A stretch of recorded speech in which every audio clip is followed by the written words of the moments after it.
Unang-una sa lahat, hindi ko akalain na mabibigay ko sa nanay ko ito dahil akala ko hanggang pangarap na lang dahil sa pagsubok na dumaan sa amin.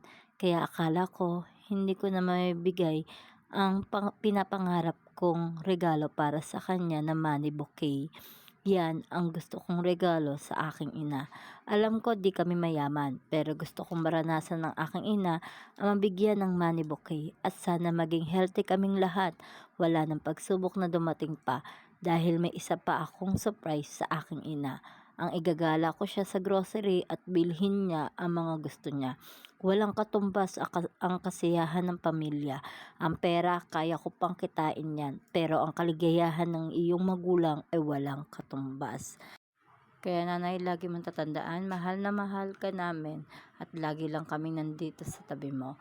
Advance happy birthday sa iyo, nanay.